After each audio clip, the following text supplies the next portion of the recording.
मित्रांनो, तुम्ही एखादा सिनेमा पाहिला असाल. त्या सिनेमामध्ये शेवट हे नेहमीच चांगला होत असतो. पण खऱ्या आयुष्यामध्ये असं काही घडत नसतं. शेवट हा नेहमी वाईटच होत असतो. तुम्हाला एखादी घटना घडून गेल्यानंतर गोष्ट लक्षात येते की हा निर्णय मी अगोदरच घेतला पाहिजे होता. असं नेहमी होत असेल तर तुम्ही ही माझी बोधकथा पूर्ण ऐका. तर ही कथा एक राजा आणि नर्तकीची आहे. एक राजा होता. त्याच्या राज्यामध्ये सगळं काही व्यवस्थित चालू असतो. भरभराटीने राज्यकारभार राज्य असतो. भरभराटीचं राज्य असतो. सगळं काही संपन्न असतं. हे सगळं होत असताना राजाच्या मनात एकदा येतं की आपण हे सगळं काही व्यवस्थित चालू आहे तर एक उत्सव भरवूया. या उत्सवामध्ये तो आजूबाजूच्या राज्याच्या राजा आणि युवराज यांना बोलवावं. तसंच राज्यामधील जे प्रसिद्ध कलाकार आहे, वीर लोक आहेत, प्रतिष्ठित लोक आहे यांना सुद्धा बोलवावं. आणि ही मनात इच्छा आल्यानंतर तो सेवकांना आदेश देतो सेवकांना की तुम्ही सगळ्यांना आमंत्रण पाठवा. आणि त्याप्रमाणे सेवक सगळ्या आजूबाजूच्या राज्यांना मध्ये निमंत्रण पाठवले जातात. तसेच राज्यातील प्रतिष्ठित लोकांना हे निमंत्रण पाठवले जातात. त्या राज्यामध्ये एक नर्तिका सुप्रसिद्ध असते.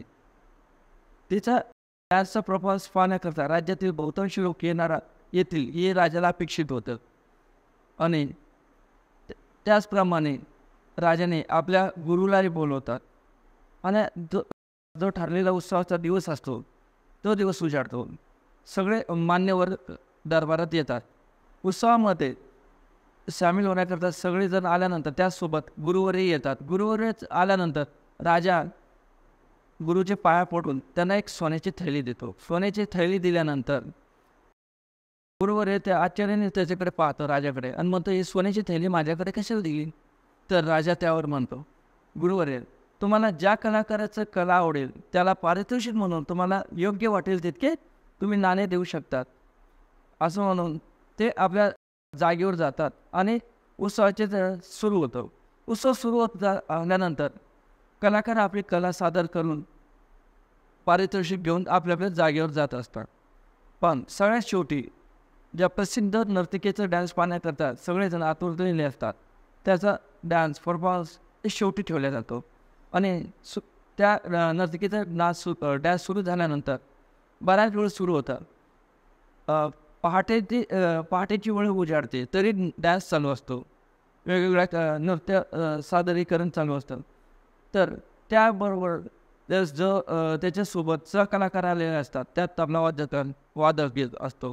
तो तबला वादक थोडंसं आपल्या झोपेची गुंगी यायला लागते. ही गुंगी आल्यानंतर त्याच्याकडे लक्ष दिल्यानंतर नर्तकीचं लक्ष जातं. आणि लक्ष गेल्यानंतर तिला जागवण्याकरता एक दोहा म्हणते घनी गई थोड़ी रही या में पल पल जाए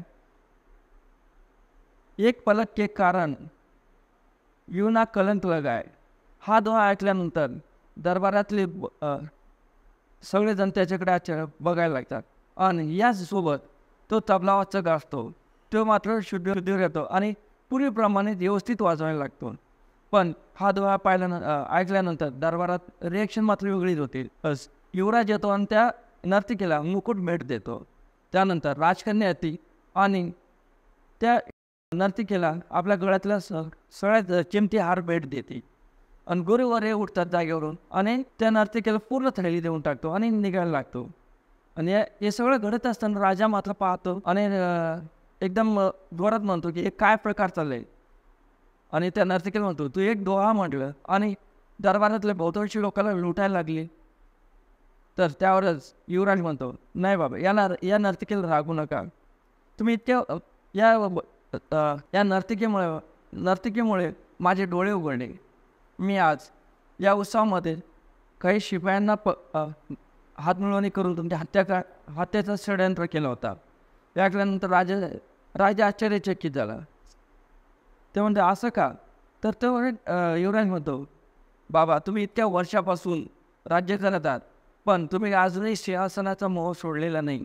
याकरता मला संधी कधी म्हणून मी आज हा षडयंत्र रचला. पण या नर्तिकेचा जो डोळा होता, घनी गई थोडी रही, या पल पल जाए, एक पलक के कारण यूं ना कलंक लगाय. हा जो डोळा ऐकल्यानंतर मी मनात विचार केला की असं इतकं वय झालंय, आज ना उद्या हा सिंहासन मला भेटणारच आहे. इतकं कमवल्यानंतर एका क्षुल्लकच्या थोड्या दिवसाकरता हा कलंक मी आयुष्यभर का घेऊ, की तुमच्या हत्या केल्यानंतर मी या सिंहासनावर बसणार, पण जनतेचं मी प्रेम गमावणार. लोक शेवटपर्यंत मला म्हणणार की खून करून त्या सिंहासनावर बसला.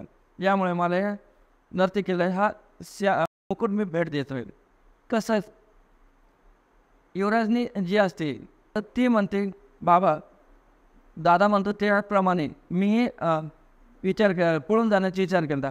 तुम्ही माझ्या मी वय लग्नाचं झालं आहे तरीसुद्धा तुम्ही माझ्याकरता काय वर पाहत नाही आहे, म्हणून मी तुमच्या एका शिपायासोबत पळून जाण्याचा निर्णय घेतला होता. पण या दोघांनी माझे डोळे उघडले, म्हणून आता या हार त्यांना याकरता मी हा भेट दिला. तर त्यानंतर मात्र गुरुवर हे म्हणतो की महाराज, या नर्तिकेच्या या दोह्यामुळे माझे का डोळे उघडले की आयुष्यभर मी जंगलामध्ये जप तप केलं आणि इथे येऊन काय दरबाराच्या उत्सवामध्ये येऊन मी पारितोषिकमध्ये सोनं नाणं वाटतोय, हे मला काही योग्य वाटत नाही आहे. माझं स्थान जंगलामध्ये आणि देवाच्या चरणी आहे. हे सगळं घडत असताना राजाच्या मनात विचार येतो की एका डोळ्यामुळे इतका परिवर्तन सगळ्यांमध्ये झालं, मग माझ्यात परिवर्तन का नाही होत. म्हणून तो काय म्हणतो, या क्षणापासून युवराजाला राजा म्हणून घोषित करतो आणि युवराजने जे असते तिला म्हणतो, आपल्या आजूबाजूचे व राज्याचे युवराज इथे आलेले, तुला जो पसंत असेल त्याच्या गळ्यात वर मला घाल आणि तुझा वर निवड कर. आणि गुरुवऱ्यासोबत तोही संन्यास घेऊन निघून जातो. ते सगळं त्या नर्तिकेच्या डोळ्यासमोर घडत असतो. त्या नर्तिकाही म्हणते, या सगळ्यांच्या आयुष्यात एवढा मोठा आमूलाग्र बदल झाला एका डोळ्यामुळे, म्हणून तीही शेवटी सगळं नाच गाणं सोडून देते आणि ती देवाच्या ध्यानमध्ये स्वतःला अर्पण करून देते. मित्रांनो, या गोष्टीपासून एक लक्षात येतं, मित्रांनो या गोष्टीवरून एक लक्षात येतं, घनी गई थोडी रही, या पल जाए, एक पल के कारण यूं ना कलंक लगाए. आयुष्य वेगाने जात आहे. तुम्हाला जो काही निर्णय घ्यायचा तो आजच घेऊन टाका. की एखादी घटना घडल्यानंतर तुम्ही जर म्हणत असाल की हे मी आधीच हा निर्णय घेतला असता तर आज ही वेळ आली नसती, ह्या गोष्टीपासून तुम्ही बोध घ्या. धन्यवाद.